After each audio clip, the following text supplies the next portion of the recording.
una frase que puede venir muy al tanto en los días actuales con los debates de las nuevas leyes de educación, que dice así, está tomada del texto de Wagensberg, que aparecerá en dos ocasiones, y que nos dice lo siguiente: la realidad no tiene la culpa de los planes de estudio que se acuerdan en escuelas y universidades, pero que yo cambio a esta otra, que es que la realidad del clima no tiene la culpa de los acuerdos tomados en conferencias por gobiernos, ONGs y activistas, porque, como nos dijo Freitas en un texto muy interesante ya del año 2002, probablemente, y traduzco, no hay un aspecto o un asunto de la naturaleza que haya sido tan mal comprendido como lo que llamamos global warming, calentamiento global. Hablamos de algo sumamente complejo, con diferentes definiciones oficiales, y demasiados aficionados, sobre todo políticos, vencidos a climatólogos, a mí me gusta siempre, puesto que están pagados con nuestros impuestos, hablar de las distintas secciones de climatólogos internacionales o nacionales que tienen. Por ejemplo, Meryl Streep, hablando de que en el año 2000 iba a ocurrir no sé qué catástrofe, o Arnold Schwarzenegger, que decía que el debate sobre el aumento global warming había terminado, Al Gore, que no hay más debate tampoco sobre estos asuntos y que estamos en una emergencia climática del año 2006, Gordon Brown, ex primer ministro del Reino Unido, hablando de que teníamos 50 días para salvar el planeta, el presidente o expresidente Barack Obama diciendo que estaba producido por la intervención del hombre, diferentes opiniones de secretarios de Estado equivalentes a nuestros ministros, hablando del 97% del consenso sobre el origen humano de lo que está ocurriendo, o últimamente la nueva climatóloga, la Niña Campbell, diciendo que el cambio del clima está matando a millones de personas. Pero de todos ellos, sin duda alguna, Her Royal Highness, es decir, Su Alteza Real, el Príncipe Carlos, el heredero al trono, es quien se lleva la palma, porque nos estaba hablando de que nos quedaban 100 meses en distintas intervenciones, después teníamos 96 meses, teníamos solamente 7 años, 86 meses, claro, iba bajando la cuenta a medida que nos acercábamos a la fecha en la que se determinaba su plazo y tuvo que ampliarlo hasta el año 2050, no sé si habrá reinado para aquella, y este plazo, nuevamente establecido en el año 2015, nos da una serie de años hasta entonces, puesto que en el verano de 2017 había esperado el original, aquel para que quedaban 100 años para salvar el planeta.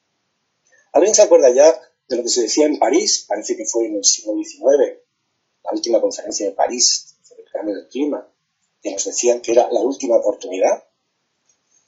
Con dos preguntas incómodas y una imagen para comenzar. ¿Cuántos climatólogos hubo en las conferencias internacionales sobre el clima de Nueva York, París, Varsovia, Copenhague, Tokio, Río, Cancún, todas las que ha habido después y la última de Madrid? Es una pena que no estemos cara a cara para ver nuestros rostros, porque lo que sí que tenemos seguro es que había muchos políticos y activistas. Y la imagen incómoda es el emblema de Madrid, envuelto en plástico procedente de combustibles fósiles y listo para ser guardado en alguna ocasión. Tenemos también una sección de climatólogos nacionales. Nos reíamos de aquella anécdota del primo de Rajoy. Por cierto, recuerdo que es, si no está jubilado, o era, catedrático de física teórica y de estas cosas sabe algo más. Pero tenemos quien confunde, incluso desde una posición ministerial en su momento, el aumento predicho por los modelos, la desertificación y la contaminación, o quien ha recuperado un gen pasión y ambición climática y no climática, o quien mezcla las cuestiones relacionadas con el maltrato a la mujer, con el cambio climático, en varias ocasiones, o quien asume sin más y sin el mínimo espíritu crítico las cuestiones relacionadas con las conclusiones de estas conferencias, en este caso el Acuerdo de París, quien habla de que el patriarcado es perjudicial para nuestro clima, ya con esta verborrea, y que el cambio climático dificulta la igualdad entre hombres y mujeres. Porque, por cierto, ¿qué es y a qué ganamos cambio del clima? El mundo habla de algo que a lo mejor no estamos coincidiendo en el concepto que tenemos cada uno. Veamos, la tesis general del origen humano del cambio del clima por efecto de los llamados gases invernaderos se funda en dos hipótesis. La primera es que el aumento del nivel de CO2 de etapa preindustrial, 280 aproximadamente, hasta unos 560 partes por millón de volumen, produce un aumento de temperatura de 1 grado centígrado. Segundo, que como consecuencia de la retroalimentación de los efectos producidos fundamentalmente por el aumento del vapor de agua en la atmósfera, del que se nos acaba de hablar de manera magistral, H2O. Por cierto, en la charla anterior me han dado ideas para mejorar la serie de temas. Prácticamente ha sido una revisión de la asignatura del primer curso de climatología de impacto. Pues bien, como consecuencia de los efectos de este aumento de temperatura, aumentaría el CO2, el H2O, el vapor de agua, con un incremento extra de 2 grados centígrados. Sería lo que nos indica esta figura de acá, y que se fundamenta en dos leyes clásicas de la física que se estudiarán seguramente en primero. La famosa de Stefan Boltzmann, que nos indica que la energía se relaciona con la temperatura del cuerpo emisor, a más calor, más energía emitida, y luego la ley de Bien, que nos da el máximo, y esto es muy importante, el máximo pico de emisión en el espectro de emisión por longitudes de onda en relación inversa. Los cuerpos muy calientes, el Sol, por ejemplo, emiten fundamentalmente energía en longitudes de onda corta, mientras que los cuerpos más fríos, puede ser la Tierra, emiten en longitudes de onda larga. Esto es muy importante. La teoría del cambio del clima en general, además, yo solamente la he visto expuesta en estos dos profesores, Phil Joy, de la Universidad del Cabo, y Lindsay, del MIT, del Instituto Tecnológico de Massachusetts. Se funda en 5 puntos. El primero, el contenido de CO2 en la atmósfera ha aumentado. Segundo, el aumento es paralelo a la quema de combustibles fósiles. Tercero, el CO2 es capaz de absorber, atención, longitudes de onda larga, lo cual puede inducir a un aumento de la temperatura. Cuarto, como consecuencia del incremento o almacenaje de energía, aumento de temperatura en último término en la baja atmósfera, ocurrirá un aumento de la frecuencia o magnitud de los eventos extremos, de la temperatura de los océanos, habrá una reducción de la superficie helada y quinto y último, como consecuencia, el mayor efecto con que nos podremos encontrar es el aumento del nivel marino, que dará lugar al traste con áreas que actualmente están habitadas por millones de personas. Por ejemplo, Bangladesh, que es un país que vive prácticamente al nivel de con muchos millones de personas. El origen de esta tesis se rastrea en el llamado Charney Report, del que tenemos si accede en Internet. Arriba la portada, publicado en el año 79 por la Academia Nacional de Ciencias de Estados Unidos, que nos dice lo siguiente: pequeños aumentos de CO2 por la retroalimentación que acabamos de comentar nos darían, si el incremento de CO2 es el doble del valor preindustrial, un incremento final de 3 grados centígrados, atención, con un más menos de intervalo o rango de validez de 1,5 grados, es decir, prácticamente la misma magnitud de la variación. Y se funda en dos trabajos clásicos, las investigaciones de Svante Rhenio, indicando que el CO2 era capaz de absorber radiaciones de onda larga, esto está demostrado desde hace 100 años, y luego Guy Calenda, un famoso tecnista, por cierto tuerto, con lo difícil que es mantener la precisión de las distancias a falta de la estereoscopía que dan los ojos, el cual recopiló mediciones realizadas en el siglo XIX, que es el siglo de la química, y evaluó el efecto del CO2 en la temperatura, estimando, atención, algo muy importante, la llamada sensibilidad climática, es decir, el efecto de duplicar el CO2 sobre la temperatura. Pero atención, los datos que recopiló solamente fueron empleados en parte, o dicho de otro modo, hubo una selección para estimar su sensibilidad. Todos los datos que aparecen fuera de esta malla roja no fueron empleados en el análisis de la sensibilidad ambiental. Y esto tiene posteriormente mucha importancia. ¿Cuál es el título de esta intervención? Que se ha indicado hace un momento, algunos hechos, bastantes mitos y bastantes varias preguntas, con algunas reflexiones sobre el cambio del clima, si nos permiten aún reflexionar sobre ello. ¿Qué es un hecho sobre el diccionario de la Real Academia Española? Pues un hecho es lo que ocurre, es su quinta acepción, cosa que sucede. Hechos comprobados que la temperatura del planeta ha aumentado, pero es que lo hace desde hace más de 200 años. Tenemos en pantalla una figura de un trabajo que acabamos de publicar empleando, está en Internet esta serie, la serie de temperaturas con registros más prolongados con que contamos en el planeta, la Inglaterra Central, Central England Temperature, que empieza en 1650 aproximadamente. Y como vemos, con variaciones entre años, en valores promedio anuales, hay un aumento desde hace más de 200 años. Segundo, comprobado, algunos con matices. El contenido de CO2 en la atmósfera ha aumentado. Cierto, tenemos mediciones muy precisas desde el 58 en Mauna Loa y posteriormente en otros observatorios a lo largo del mundo. Incluso nos marca a lo largo del tiempo la evolución a lo largo de los meses del año. Es cierto, han aumentado, pero no tenemos la certeza absoluta de que sean los máximos, incluso ya en un periodo histórico, por lo que os acabo de comentar de este trabajo de Guy Calenda. Hay muchas mediciones que exceden incluso valores actuales del siglo XIX. Tercero, este aumento de CO2 que se verifica desde mediados del siglo 50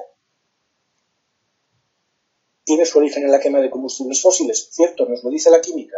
Desciende el contenido de C13. Seguro los que están en la sala saben de esto mucho más que yo. Las plantas actuales fundamentalmente prefieren el isótopo C13, el carbono 13, mientras que las plantas, digamos, que estamos extrayendo en forma de combustibles fósiles, formaron sus tejidos y sus cuerpos, sobre todo utilizando el carbono 12. De manera que al aumentar el carbono 12 en la concentración actual, evidentemente el contenido de carbono 13 disminuye. ¿De dónde procede esta disminución? Evidentemente de un aumento de carbono 12 por quema de combustibles fósiles. No hay duda.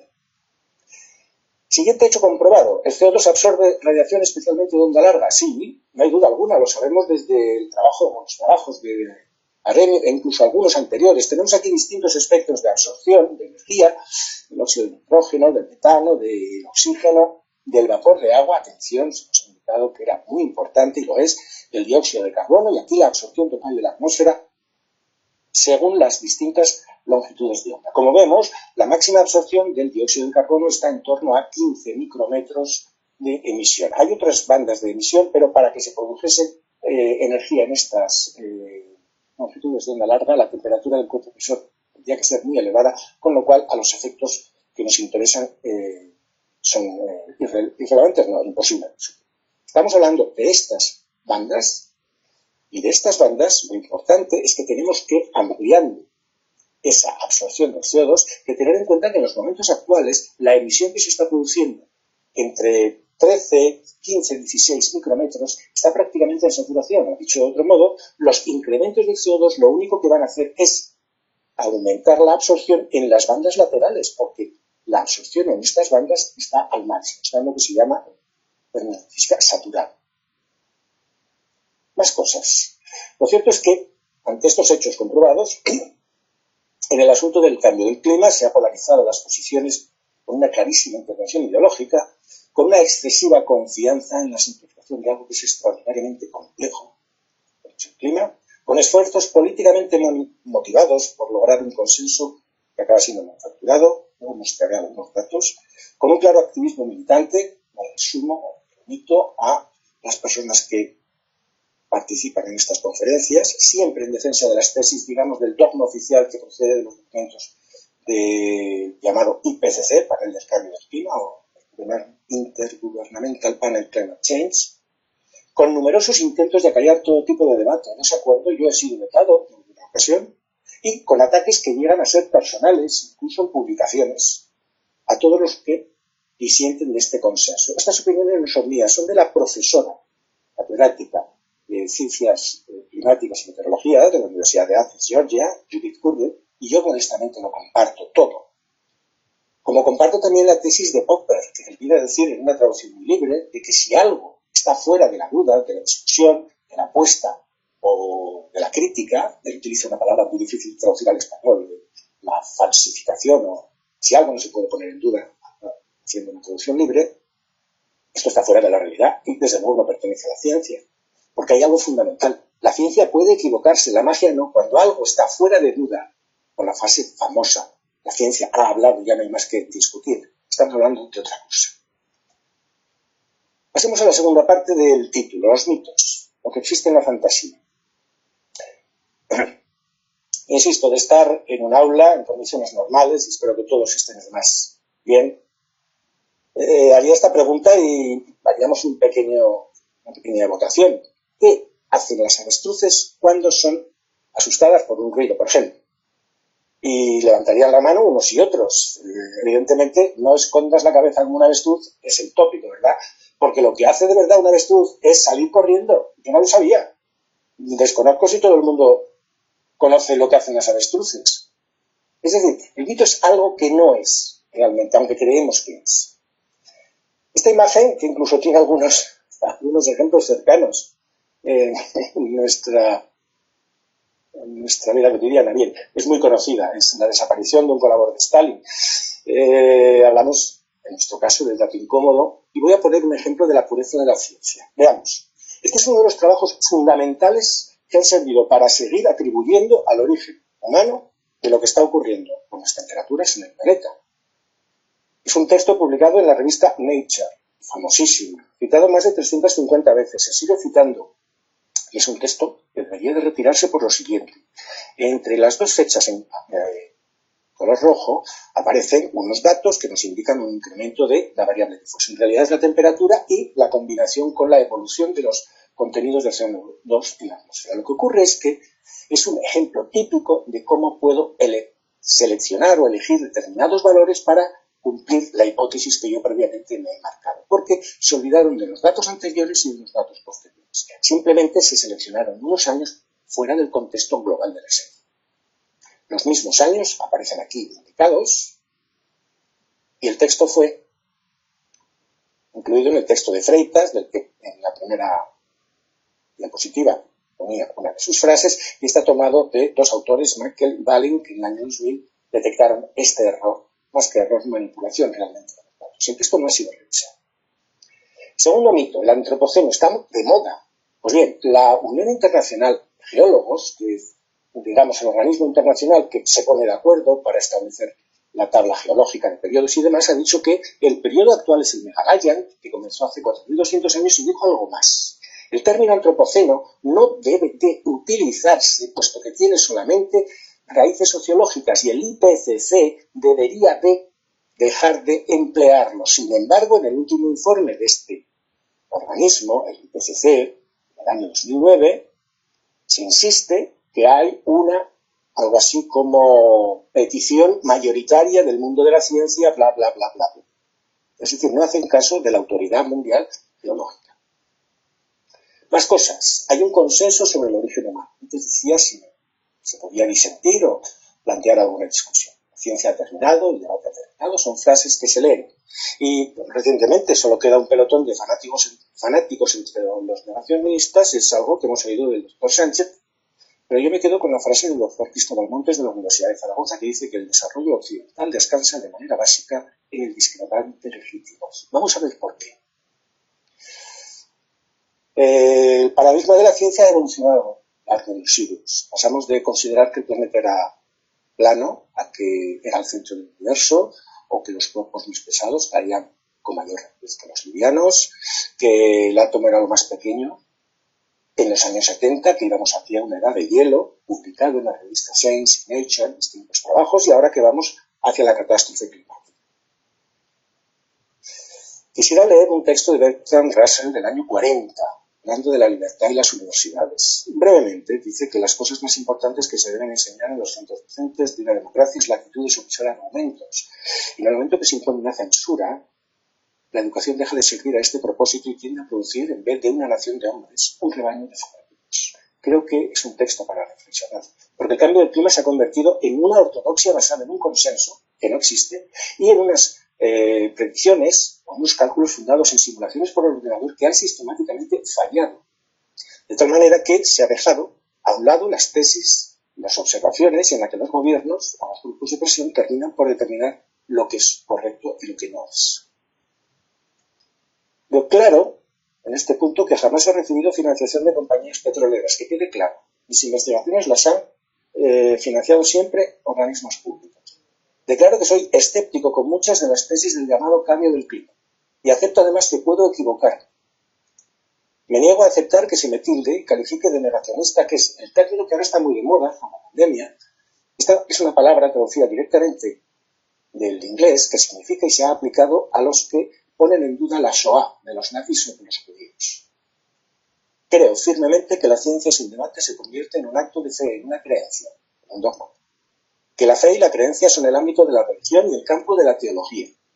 Que ciencia y religión buscan cosas distintas.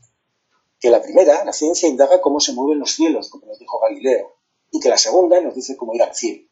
Y además, declaro, por supuesto, que la Tierra es redonda. Porque la unanimidad de este consenso es síntoma de una idea trivial y de espíritu acrítico. Vuelvo al texto de Barnes. Yo modestamente añado que esta unanimidad a mí me da miedo. Y creo que es el inicio del totalitarismo. Esta famosa unanimidad, el famoso 97% de acuerdo de la comunidad científica de que lo que está ocurriendo tiene origen humano, no se ha probado. Y además, no es un criterio científico porque la ciencia no va a vetos. Lo siento mucho, no es democrática. se fundamenta fundamentalmente, sobre todo en estos 4 textos, que analizados por una asociación de meteorólogos ya jubilados que no tienen que andar buscando ni peticiones de investigación ni financiación, pueden utilizar su libertad. Absolutamente. Se tiene que recalcular con una serie de observaciones que simplemente indican que estos textos son muy poco científicos en su calidad. Por ejemplo, el famoso texto de Cook, que tiene más de 250.000 descargas en Internet, presume de demostrar que el 97% de científicos está de acuerdo con estas tesis, pero la revisión de esos textos indica que no llegan escasamente a 0,54 y ha sido incluso criticado por el propio panel del cambio del clima. Otros textos que aparecen abajo sugieren que en realidad más o menos hay una discusión en el mundo de la comunidad científica acerca del origen humano de lo que está ocurriendo. Un 50% de ese famoso consenso se habíamos ajustado a la verdad. Entre otras cosas porque las peticiones a veces nos llevan a esta sorpresa. Yo he tenido incluso la desilusión de que un compañero me dijese si realmente había comprobado que el profesor Mickey Mouse de la universidad no sé dónde de Namibia existía o no. Me parece poco serio. Pero llegamos ya hasta ese punto de creernos cualquier cosa. Cuidado con estas peticiones y cuidado también con que entre los fanáticos negacionistas está pues, uno de los fundadores de Greenpeace, algún premio Nobel o algunos, por hacerlo rápido, de los físicos más reputados del siglo XX. Entre otros, por ejemplo, Freeman Dyson, que acaba de fallecer hace 3 semanas, a los 90 y tantos años. En definitiva, este consenso, en realidad y en castellano, lo que nos está expresando es el qué hay de lo. El consenso no existe, se quiera o no. Y la verdad es la verdad, la diga Agamenón o su porqué. Estas famosas discusiones que hasta las tantas de la mañana, en las reuniones del cambio del clima famoso, la última, de París, lo único que estaban era debatiendo de quién ponía el dinero y a quién se le daba. Y esto nos explica, entre otras muchas cosas, por ejemplo, que Estados Unidos, al margen de la mala educación de su presidente, en un momento dado dijera, no, continúo pagando de mis recursos dinero para este tipo de cuestiones. El mito 4. El momento actual es el más caluroso de los últimos milenios. Gran debate a partir del famoso palo de hockey y aquella famosa película Una verdad incómoda. No lo sabemos, tenemos el problema de los llamados óptimos. Por cierto, ahora se llaman anomalías que suenan menos. Aquí tenemos la evolución de las temperaturas reconstruidas de Groenlandia a partir de los testigos de hielo. No voy a entrar en ello porque es una cuestión, si acaso luego podemos hablar. Y como vemos, el momento actual pues no es el más cálido de los últimos 1000, 2000 años anteriores, entre otras cosas porque 240 años antes de Cristo se detecta por datación de radiocarbono el paso de Aníbal en los Alpes. Son los campamentos de Aníbal en donde se encontraron excrementos de elefante africano con esa datación. La batalla de Cannas es en torno al 240 y en torno a esa fecha se datan estos restos orgánicos con gran precisión que evidentemente nos indican que el paso estaba expedito para que pasaran unos elefantes. Posteriormente nevó y posteriormente se ha vuelto a derretir esa nieve. Tenemos lo mismo, alguno quizás se acuerde de los dibujos animados de Vicky el Vikingo, la llegada de los vikingos a Groenlandia. ¿Cómo es posible que llegasen? Llegaron porque era un momento óptimo. De hecho, Groenlandia significa tierra verde, Greenland. Y hay otros óptimos como Heroico y otros más que ponen en duda esa aseveración tan categórica de que estamos viviendo el momento más cálido de los últimos 1000 o 2000 años. Siguiente, que los extremos aumentan. Pues yo lo siento mucho, pero los datos de la página de huracanes que aparecen hasta el año 18, podríamos actualizarlas, nos dicen que no hay una tendencia. ¿Acaso hay una ligera mayor frecuencia de huracanes de máximo rango, pero descienden otros tipos de huracanes? Los huracanes llevan una clasificación, pero no es nada definitivo. El número de tornados, que también aumenta por asiento, en la página de tornados tenemos esta gráfica, hasta el año 2014 podríamos actualizar. Es igual, aunque aparezcan aquí 2 o 3 años recientes con un número alto de tornados, la tendencia, el patrón global no es que haya un aumento generalizado. ¿El número de olas de calor aumenta? Pues tampoco es cierto, no tenemos esos datos para asegurar de esa manera las cosas como son, porque tenemos aquí el caso de la mejor base de datos que tenemos, un dato diario del mundo, la de los Estados Unidos, en donde nos está indicando exactamente la ocurrencia de registros con temperaturas por encima de algún umbral que tendríamos que buscar en el original, en donde nos está indicando que realmente en los años 30 las olas de calor son mucho más frecuentes que las que estamos padeciendo en los momentos actuales. Eso sí, los incendios aumentan en los últimos años, siempre y cuando descontextualicemos, si se me permite esta palabra, la figura que representa el periodo del siglo XX, en donde se han registrado incendios en los Estados Unidos, en el oeste de los Estados Unidos, en donde lo que hemos pasado es a una época con mayor vegetación, con mayor combustible y con mayor concentración de incendios. Cuando hablamos de la frecuencia está de moda los huracanes. Se acaba de comentar los huracanes. Yo soy muy crítico en este aspecto por lo siguiente. Arriba a la derecha tenemos la evolución tomada de la página de huracanes oficial, del número de huracanes desde 1800, no lo veo muy bien, 1880 hasta el año 2018, pero recordad, 15. Hay un problema con los huracanes y es el famoso estudio de los huracanes perdidos. Es la pregunta que se hacía siempre el filósofo. Si un árbol cae en un bosque y no hay nadie, ¿hay ruido o no hay ruido? Si un huracán golpea la costa sureste de los Estados Unidos, las Antillas, y no hay nadie que registre, ¿lo contabilizamos o no? Evidentemente no está en el registro. Cuando se ha investigado por testigos, por efectos, el siglo XX y el siglo XIX, se han encontrado muchas evidencias de estos ciclones tropicales que ha habido que incluir en la base de datos, en donde habían quedado registrados aquellos que habían tenido efectos sobre personas y que por tanto sabían, personas o bienes, y por tanto se habían podido incluir en sus bases de datos. Los huracanes perdidos dieron lugar a que la tendencia en verde desapareciese y realmente no tuviésemos evidencias de que el número de estos ciclones hubiese aumentado en el tiempo. Pero es que hay algo más. Digamos, el trabajo fundamental en el que se sustenta el aumento de huracanes ha sido demostrado, es el que aparece aquí a la izquierda, un trabajo de Manuel de los años 90 y tantos, no, 2000 algo, ahora lo comentaremos, y en donde técnicamente se hizo lo siguiente. Me imagino que primero se estudia estadística. Bien, rastreando resulta que nos hace un filtro, un suavizado, 1-2-1, es decir, una media móvil, pero además ponderada. Los extremos multiplicados por 0,25, el año anterior y el año posterior, y el año en curso por 0,5. Es un filtro gaussiano. Una cosa muy... filtro gaussiano, perdón. Una cosa muy sencillita. Pero es que luego a continuación dice, este filtro, es decir, este suavizado, se aplica 2 veces en sucesión. Es decir, suavizo lo suaviza. Vale. Aquí tenemos el resultado y observo posteriormente qué relación tiene. Me vuelvo al primero de estadística. 2 veces el suavizado de una media móvil ponderada, sin modificación, de los grados de libertad. Suspenso en junio, suspenso en septiembre. Este trabajo debería de ser retirado. Atención, 1970 citas en textos publicados en revistas incluidas en el repositorio fundamental Journal Citation Report, JCR, en enero del 2020. Y desde entonces los huracanes aumentan y tenemos evidencias científicas.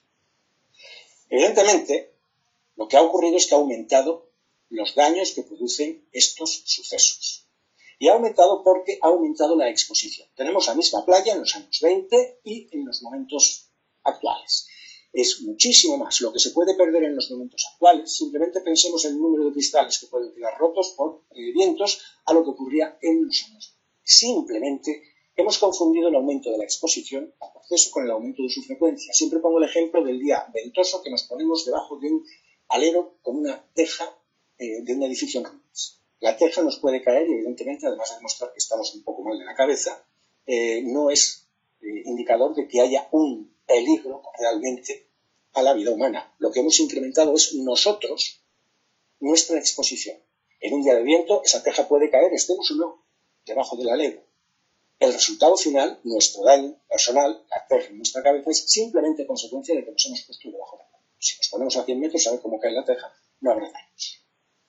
El sexto mito es el cambio del clima como productor del aumento de incendios. Lo siento mucho, el satélite MODIS nos dice que el área, la superficie quemada del año 2003 al 2015, antes hemos visto algunos datos, pues el área global del planeta disminuye. Pero es que hay más. Hace 2 veranos tuvimos la oportunidad, hasta la saciedad y casi suciedad, porque era una manipulación, una nueva más, de los datos, de hablar de que el cambio del clima producía el aumento de los incendios en Brasil. Veamos. Primero, no fueron en Brasil su origen, comenzaron en Bolivia y promocionados por el gobierno para ganar tierras agrícolas. Segundo, no fueron en la Amazonia, que es este sector de acá, sino fueron en los bosques tropicales secos y de transición. Tercero, no se produjeron en consecuencia sobre la selva del Amazonas y el pulmón de América del Sur, se produjeron en muchas ocasiones sobre campos cultivados abandonados y vueltos a quemar o en bosques de sucesión y demás. Y por último, el número de incendios en Brasil, lo siento mucho, página oficial. Incendios en Brasil nos dice que descienden desde hace décadas, desde hace al menos casi 2 décadas. Antes comentaba que se nos ha dicho por la incorporación de los nuevos jóvenes climatólogos que el cambio del clima está matando a millones de personas. Estos datos proceden de una página, digamos, de base de datos mundial de todo. Uno encuentra aquí la información de todo lo que quiera. Se refieren a la evolución en millones de fallecidos por distintos desastres naturales del año 1900 al 2016. Está bastante actualizado. Pues bien, fundamentalmente los grandes eventos relacionados con el clima o con aspectos meteorológicos serían las sequías, los eventos extremos meteorológicos y las inundaciones como consecuencia de las grandes tormentas. Bien, las sequías todo el mundo se ha olvidado de lo que ocurrió en los años 30 en la India bajo el dominio británico, una vergüenza de la que no han pedido perdón todavía, porque dejaron morir a millones de personas. Posteriormente las volvió a ver, incluso estamos en los 60. Las inundaciones de los años 30 y los años 50 no tienen nada que ver con lo que actualmente puede estar ocurriendo. Y en cuanto a los extremos meteorológicos de cualquier tipo, pues no tienen ningún patrón ni ninguna tendencia. Es más, si tomamos el número de personas fallecidas relacionados con fallecimiento, con estos fenómenos, evidentemente nos encontramos con que hay un descenso exponencial y, digamos, se mantiene ya en un valor asintótico en el que siempre acabará produciéndose algún tipo de fallecimiento por esta. El octavo mito es el nuevo vellocino león, en los modelos, así como en meteorología nos han facilitado mucho la vida, son unas herramientas magníficas. El problema de los modelos climáticos es que partiendo de la meteorología pretenden llevar sus resoluciones a decenas de años, a décadas de años futuras. Y ahí empieza a tener problemas. Sobre todo cuando se entienden sus resultados no como hipótesis, como probabilidades, sino como hechos ciertos. Veamos, uno de los resultados fundamentales para atribuir, por medio de los modelos, antes decía que la atribución ha sido fundamentalmente del origen del cambio del clima a las intervenciones humanas, sobre todo por la emisión, el consenso, que hemos visto que no está comprobado, no digo que no exista, pero no está comprobado, y en segundo lugar, los modelos. Pues bien, uno de los resultados de los modelos que se entiende como huella del efecto humano sobre el clima es el aumento de temperatura en altura intertropical. Lo que tenemos en pantalla es un corte de polo sur a polo norte de cuál sería el cambio de temperatura con la altura. Altura, en este caso, presentada como presión, pero se nos acaba de mostrar magníficamente que con el aumento de la altura sobre el nivel del mar, el descenso de la presión por el efecto de la gravedad pasa de ahí.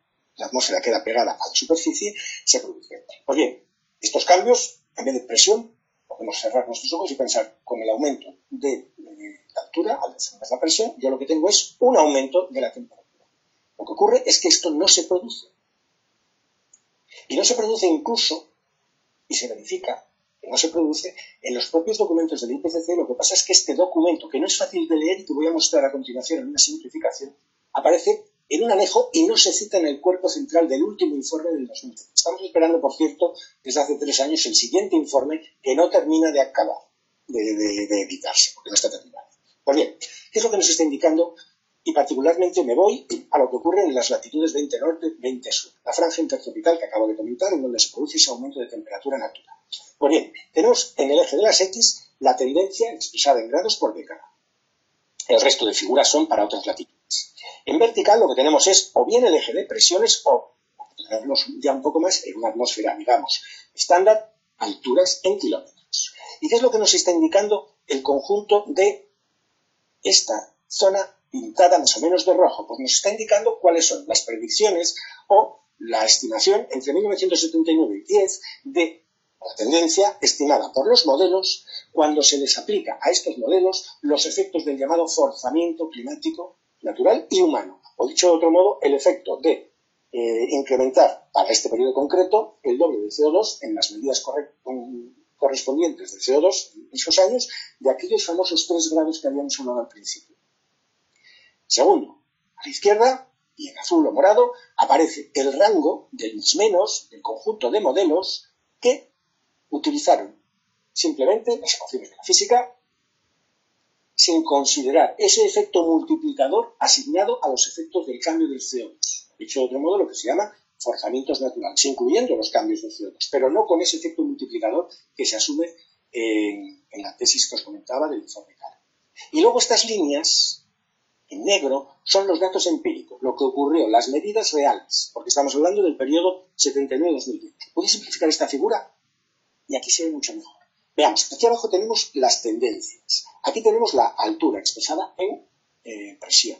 Aquí lo que tenemos es lo que cada uno de lo que son 100 modelos, indicó para este periodo, del 79 al 2012. Y aquí tenemos lo que midieron, y digo midieron, no estimó, no calculó, pues las radiosondas, los satélites y distintos instrumentos de medición, es decir, medidas reales, con sus errores de medición, pero que nos están indicando que prácticamente no hay grandes diferencias entre la tasa de superficie y altura y que en todos los modelos se nos está indicando que en altura el aumento de temperatura es muy evidente. Si nos vamos a la izquierda tendríamos las figuras de la pantalla anterior de la siguiente manera. Esta sería la envolvente de los modelos, estos de acá, aquí tenemos la tasa, siempre utilizando los modelos con los famosos efectos de los gases de efecto invernadero, greenhouse gases, GHG. A la izquierda, en azul, lo que tendríamos son los modelos sin tener en cuenta esos forzamientos en su envolvente de más o menos. Y luego, en gris, lo que tendríamos serían el rango de variación de las medidas que acabo de comentar de radiosondas, satélites y demás.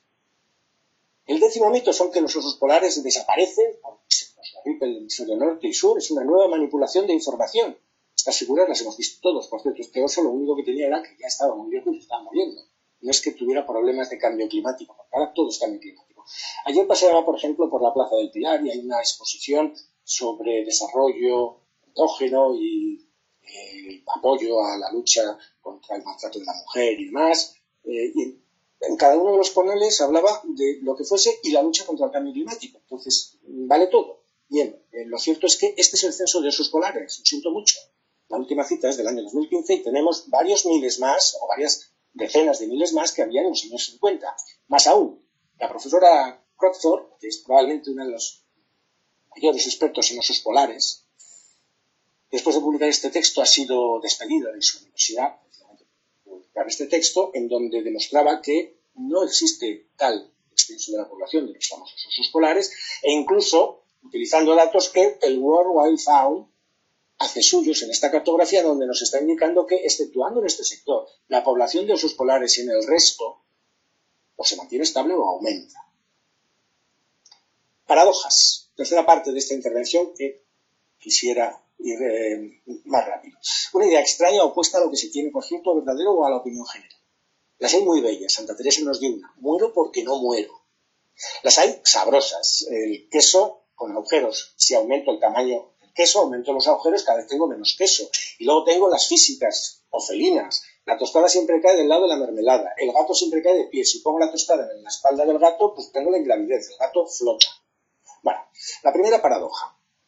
La definición oficial que pretende el IPCC de la temperatura media del periodo normal en el que vivimos incluye el futuro y no es broma. Esto es un texto copiado y pegado de este informe del 1,5 que os he comentado antes, que se ha publicado en el año 19 y que es el informe de políticos. Un informe aprobado a votos, no por científicos, por políticos, en las famosas sesiones de, no sé, creo que de París fue en este caso. Ahí tenemos el periodo en el que se calcula la tendencia del periodo que estamos viviendo, 1936-2015, sin comentarios.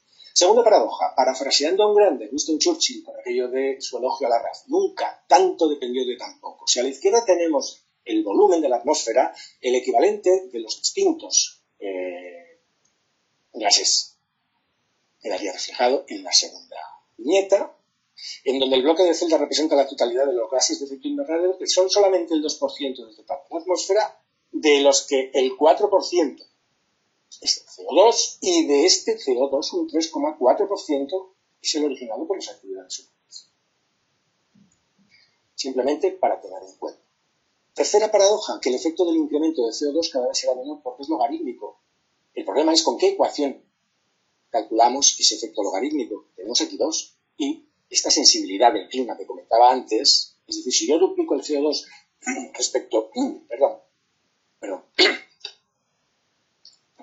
respecto al famoso nivel preindustrial de 280, independientemente de que pueda discutirse ese dato o no, si yo duplico a 560, ¿a qué valor llego? Puedo llegar, según una ecuación, a 1,2, puedo llegar a 3, luego veremos algunos otros datos. Es decir, el efecto de aumentar de 200 o 300 a 600 es el mismo que de 600 a 1200, porque tenemos este efecto logarítmico. Y antes hablábamos de la saturación. Un factor de 3 de la saturación implica que la energía, que eso estaríamos por aquí, la energía emitida en esa longitud de onda está absorbida en su totalidad. Y que acaso lo que se puede producir por aumentar el CO2 es la absorción en bandas laterales del cuerpo emisor, pero ya no en estas longitudes. La cuarta paradoja es la relación con la temperatura, que es más bien incómoda, pero no como sugirió el famoso film o la película Una verdad incómoda. Aquí lo que tenemos es la evolución estimada a través de los testigos de hielo del CO2 y del deuterio, oxígeno 18, que es un buen indicador de la temperatura.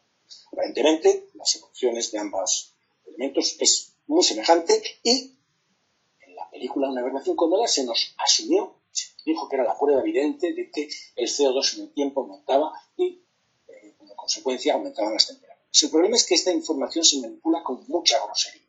Tenemos el texto de Laurie, productor del film La verdad incómoda, que ha sido prohibido por sentencia judicial en los institutos y escuelas del Reino Unido, exceptuando que se indiquen los errores, algunos de los cuales voy a marcar aquí para señalar esta manipulación.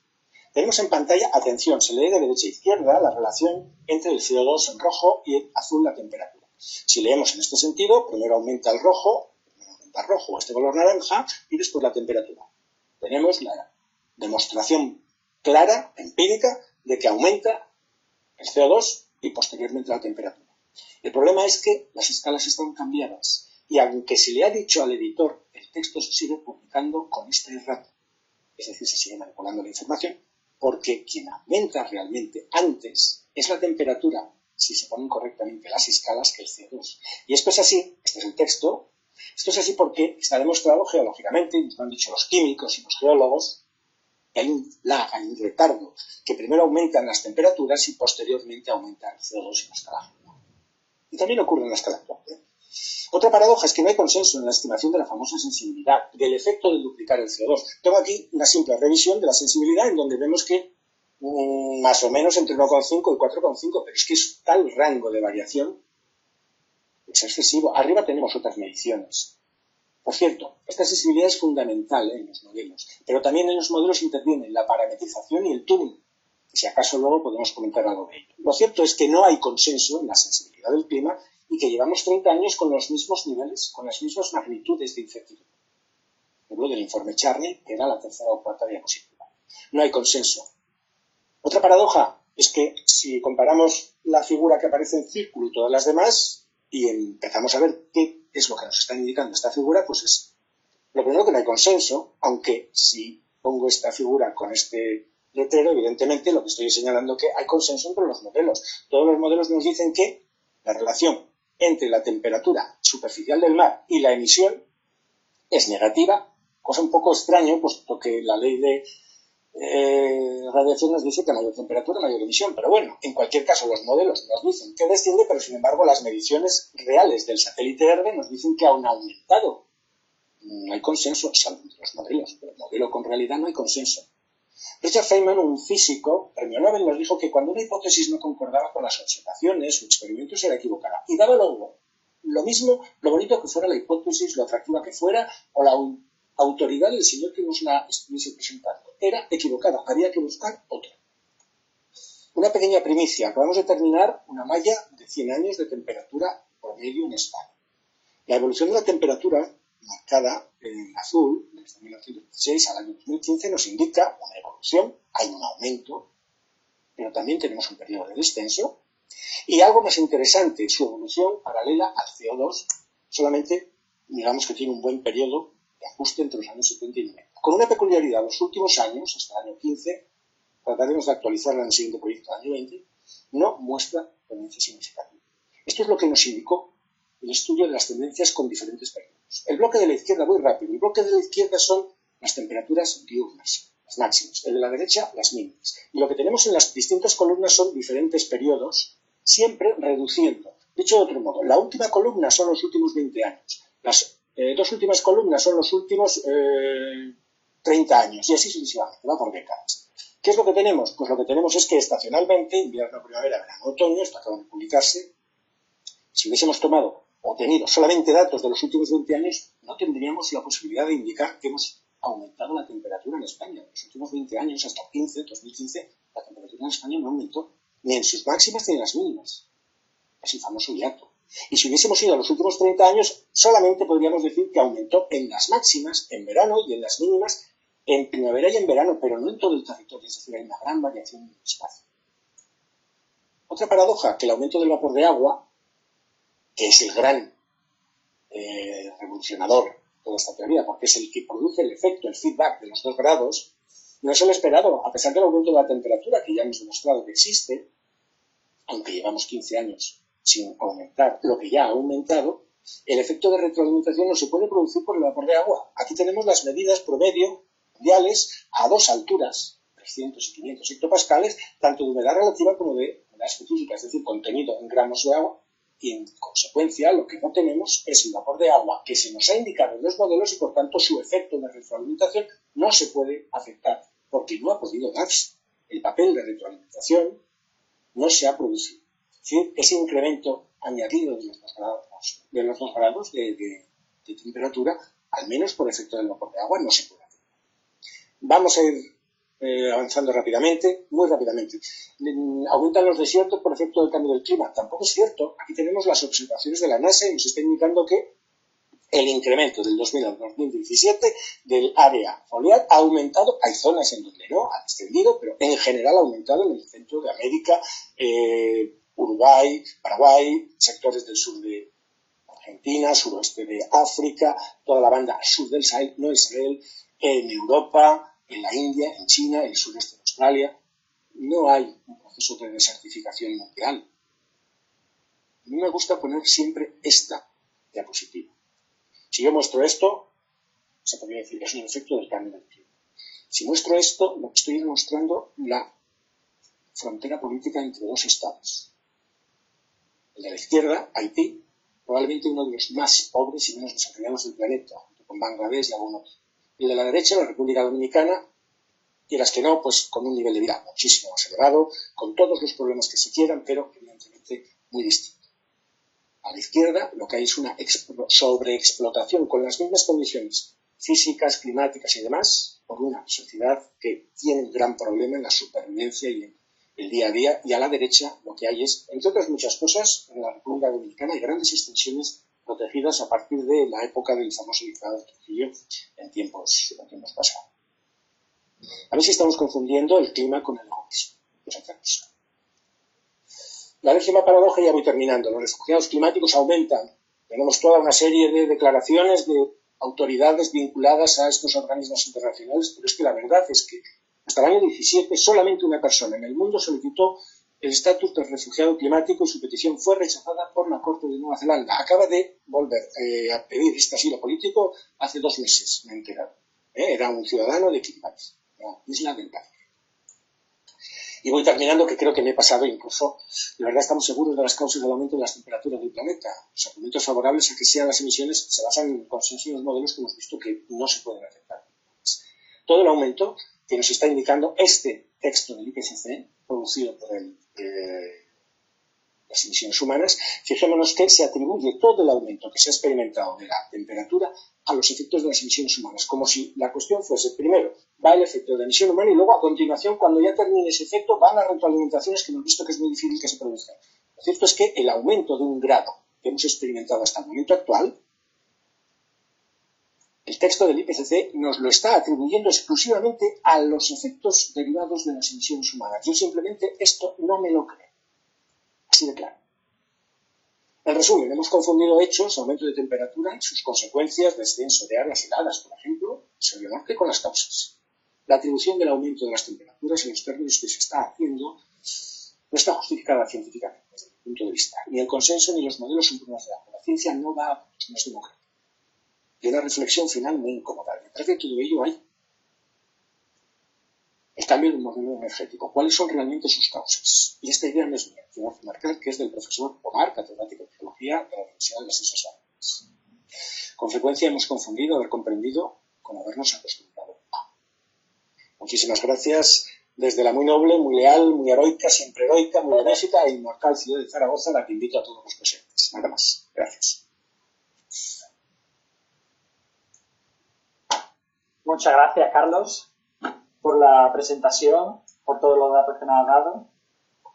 Y tenemos varias preguntas. Voy a comenzar por los que empezaron a realizarla inicialmente. Tengo un problema, no me abre mi pantalla. ¿Me oyes? ¿Se me oye? Sí, se te escucha perfectamente, se ve la pantalla también, ¿eh? Pues, pero yo no veo... Vale, porque debes de dejar de compartir probablemente. ¿Cómo dejo de compartir? Yo te quito el rol de presentador.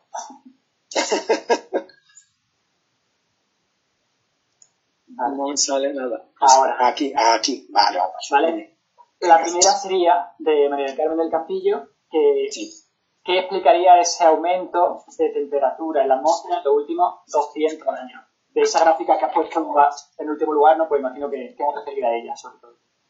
Pues simplemente que salimos de la pequeña edad de hielo, que es un periodo que los historiadores conocen muy claramente. Todos conocen, probablemente si uno entra, Feria del río Támesis helado, hay numerosos cuadros que nos muestran las famosas ferias en el cauce del Támesis helado, allá por los años 1650.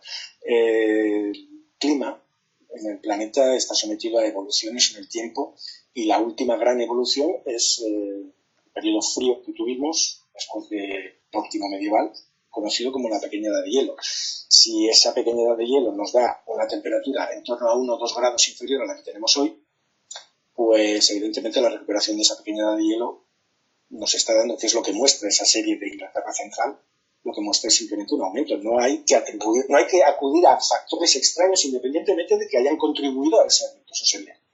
No voy a poner en duda yo el efecto del CO2 sobre las temperaturas. Pero es un hecho comprobado esa existencia. Entre otras cosas, si alguien es aficionado a la historia, por ejemplo, la Guerra de los 30 años tiene mucho que ver con las miserias que hubo en aquella época.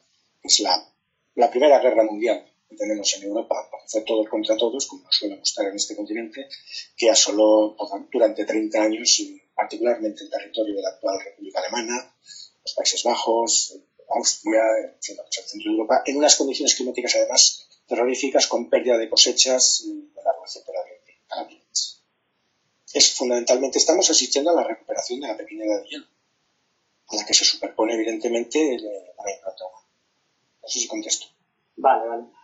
La segunda pregunta, ¿cómo afectaría a las estaciones el cambio climático?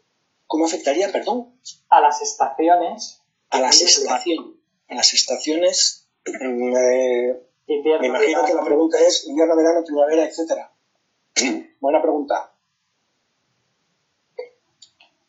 Veamos, lo que yo he estudiado en detalle. Precipitaciones en la península ibérica durante los últimos 50 años. Ya veremos lo que ocurre con los 100 años que estamos terminando ahora las mallas. Tenemos una primera, pero con un problema de validación. Y en un mes yo calculo que tendremos los últimos 100, 120 años de precipitaciones con alta resolución. Con alta resolución quiere decir que hemos trabajado todos los registros, que no solamente tiene el meteorológico, sino todos los que hemos rescatado de las publicaciones que hemos encontrado en papel y que hemos tenido que digitalizar ahí, dedito a dedito, tecla a tecla. Estamos hablando de que el año con menos observaciones de precipitación, 1916-17, al margen de la Guerra Civil, que eso es un caso especial, son de 600 a 700 observatorios. En los años actuales estamos, aunque se han perdido observaciones, pero durante los años 70, 80, 90, estamos hablando de 2.500 observatorios. Con eso tenemos la posibilidad de hacer mallas muy densas y verificar qué es lo que ocurre. Lo que habíamos hecho hasta ahora era el estudio de la segunda mitad del siglo XX. No me he ido por las ramas. Y del año 50 al 2005, lo que observamos fue lo siguiente: un aumento de la precipitación en otoño, particularmente en el mes de octubre. Un descenso de la precipitación de primavera, particularmente el mes de marzo. Y el resto de los meses sin tendencia significativa. El cómputo total del año es que hay una tendencia negativa no significativa. Hay que bajar a niveles de significación de aceptar errores del 20 o el 30%, que si mandamos eso a publicar nos lo devuelven. Esto no es significativo. ¿Eso qué quiere decir? Que lo que hemos observado es, en un contexto global, de que no hay cambios en el total anual, es como si se hubiera cambiado la cantidad de precipitación de un momento a otro. Y ahora ya los forestales y agrónomos son los que tienen que, desde el punto de vista de la naturaleza, explicarme a mí los efectos que puede haber que llueva en otoño en vez de en primavera. Evidentemente, supongo que afectará a los calendarios fenológicos, que afectará a la agricultura. Si se está esperando a plantar a las lluvias de marzo, y de repente marzo cada vez llueve menos, pues evidentemente ese tipo de cultivo va a tener problemas. ¿Qué ocurrirá con el crecimiento vegetal de las masas forestales? Pues más que lo mismo. ¿Le afecta más que llueva en octubre o que la lluvia caiga o deje de caer en marzo? Eso es una cosa que hemos visto en el caso de las precipitaciones. Segundo, ¿qué pasa con las temperaturas? Digamos que los estudios globales dicen que el aumento de las temperaturas se ha debido fundamentalmente al efecto de las temperaturas máximas y en invierno. Lo que hemos encontrado en la península ibérica, hemos dado algunos resultados con tendencias muy rápido, ya lo sé, pero bueno, el trabajo está publicado y espero que en breve se pueda acceder en Internet, en el Open Access. Es que en realidad lo que hemos visto es un aumento de las temperaturas de verano, de las mínimas, y de primavera. Y de verano, de las máximas, fundamentalmente. Y luego el problema es que el análisis mensual que estamos terminando en este momento nos dice que no debemos de utilizar, aunque sea más fácil, los promedios estacionales, porque el promedio estacional esconde una enorme variabilidad. Acabo de hablar de las precipitaciones, de cómo habían descendido en primavera, pero es que no descendió en primavera. Quien disminuyó de manera dramática y drástica, prácticamente en el 80% del territorio en el periodo que he comentado antes, fue la precipitación solo del mes de marzo. De abril y mayo no hay ninguna indicación. Quien aumentó, o el mes que aumentó realmente la precipitación de otoño, fue octubre. No fue ni septiembre ni noviembre.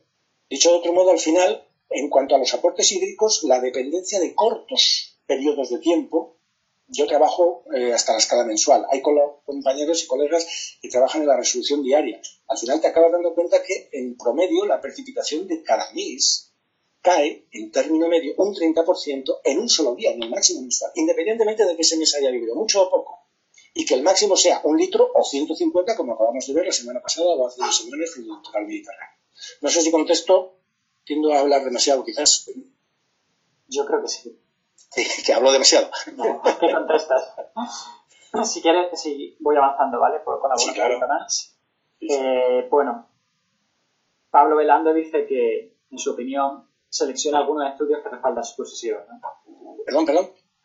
Que hay una pregunta de Pablo Velando que dice que ¿Sí? seleccionan algunos estudios que respaldan su posición. Que seleccione algunos estudios. No, que usted durante su presentación ha seleccionado más estudios que respaldan su posición, digamos, que la contraria, ¿no?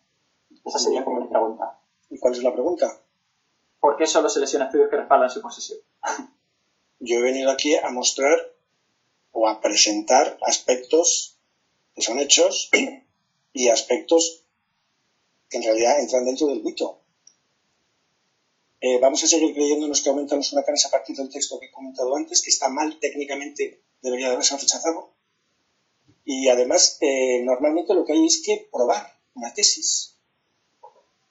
No dar por probada una tesis que no está probada. En ciencia, realmente las tesis, Popper nos lo enseñó, o las hipótesis, se sostienen en la medida que aguantan cualquier tipo de crítica. En el momento que no hay posible crítica, estamos hablando de otra cosa. Y ese es el punto de vista que he querido mostrar. Evidentemente, he seleccionado argumentos, ¿sí? Muy bien. Voy a seguir con la siguiente, de José Luis Quero, que dice, en el mito 7, ¿podemos también confundir la exposición con el evento catastrófico? Es decir... ¿En cuál? Perdón, escribo fatal. Vale. Voy a aumentar yo mi volumen, ¿sí? José Luis Quero nos dice, en el mito 7, ¿podemos también confundir la exposición con el evento catastrófico? Es decir, que antes muriera más gente porque estaba más desprotegida ante las catástrofes. En referencia a ello, también puedo unir una siguiente pregunta Es que, disculpa, Antonio, es que oigo mal. ¿En el 2007? No, perdón, en el mito 7. Ah, en el mito 7, perdón, sí. Si se confunde la exposición con el evento catastrófico, en la foto, por ejemplo, que nos ha enseñado de Miami, con que antes la gente estaba socialmente más desprotegida ante las catástrofes. Y además hay una pregunta en ese sentido. No, es al revés. Hoy hay más exposición que entonces. De hecho, hoy en día, muy probablemente, hemos perdido nuestra relación con la naturaleza. De hecho, nuestros ancestros sabían por dónde corría el agua y no tendían a ocupar los cauces secos que llamamos ramblas. Ramblas en valenciano significa cauce seco y cauce significa lugar por donde cuando llueve mucho van las aguas. Dicho de otro modo, yo cuando veo esas imágenes que individualmente son siempre pues una catástrofe, el coche que un señor pierde y ya no puede ir a trabajar, las personas que fallecen y demás, de uno en uno es una catástrofe. En su conjunto es la manifestación de que hemos ocupado un espacio que no debíamos ocupar. Dicho de otro modo, basta ya de seguir urbanizando ramblas, basta ya de introducir elementos dentro de las ramblas que dan lugar luego a inundaciones o desbordes laterales, etcétera, etcétera. Hemos aumentado nuestra exposición. Los antiguos no ocupaban las ramblas. Normalmente sus edificaciones estaban a mitad de la vera. Sufrían muy poco las inundaciones. Se llevaban los puentes, bueno, muy bien. Pero había muy poco daño desde ese punto de vista. Sí. Adelante. Otra pregunta. Quizá un poco en línea, sobre los osos polares y el número de osos que hay y demás.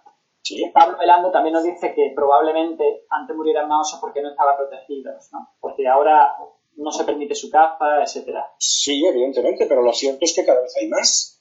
Y lo cierto es que la autora de esos censos ha sido destituida de su universidad después de publicar esos censos. Muy de mundo. Isabel María nos pregunta o nos dice que no le ha quedado claro que por qué aumenta primero la temperatura o qué aumenta primero, la temperatura o el CO2. Aumenta primero la temperatura y posteriormente el CO2.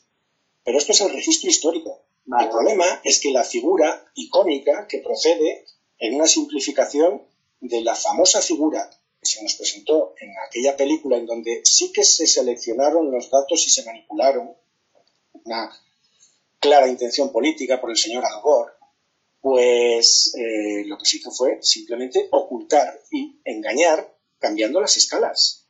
Aumenta la temperatura y después el CO2. En la escala geológica e incluso en la escala actual. La escala actual primero aumenta la temperatura y a los X meses, aumenta el CO2. Ahí están los informes de Humlum, el artículo de meteorología de la Universidad Sueca, que lo recorre a Noruega, que año tras año emite un informe del estado actual del clima, actualiza los datos de las bases de datos mundiales. Y aumenta siempre primero el CO2, después la temperatura. El problema es que en esa famosa película se nos presenta al revés, porque eso sí que es manipular los datos para justificar una tesis. ¿Alguna pregunta? Sí. Algunas preguntas, voy a ir resumiendo y uniéndolas para intentar contestar a todos. Sí. Hacen referencia pues al metano, al N2O y su papel en el cambio climático, porque se ha centrado sobre todo en el CO2, ¿no? Y imagino que irán esas preguntas. Sí, en realidad cuando se habla de CO2 se habla de todo tipo de gas emitido a la atmósfera con efecto de absorción de la emisión terrestre. Quizás el punto de partida, yo no sé si todo el mundo conoce el balance de energía del planeta o si lo han estudiado, si no seguramente este año se lo presentarán en las asignaturas. Recibimos energía del Sol fundamentalmente por las leyes de radiación en onda corta. El Sol es un cuerpo emisor de una temperatura en torno a los 6.000 grados Kelvin. La Tierra emite con sus 15 grados aproximadamente en onda larga, en torno a los 10 micrómetros. Y lo que ocurre es que la atmósfera deja pasar la onda corta, pero sin embargo es muy eficaz en absorber la onda larga. Y en esa absorción interviene vapor de agua, el CO2, metano y otra serie de elementos que están en la atmósfera. ¿De acuerdo? ¿Qué es lo que ocurre normalmente? Pues que desde hace tiempo lo que se ha hecho es utilizar una moneda común de cambio. En vez de utilizar 27 monedas, lo que se ha hecho es un euro de absorción que es CO2. Cuando hablamos de CO2 ya no es solamente el dióxido de carbono, es el conjunto de emisiones a la atmósfera que calculadas como si fueran solo CO2, para entendernos. Entre otras cosas, el metano es muchísimo, tiene una mayor capacidad de absorción que el CO2, que es su cantidad, por así decirlo, expresarlo en el conjunto de la atmósfera es menor que el CO2.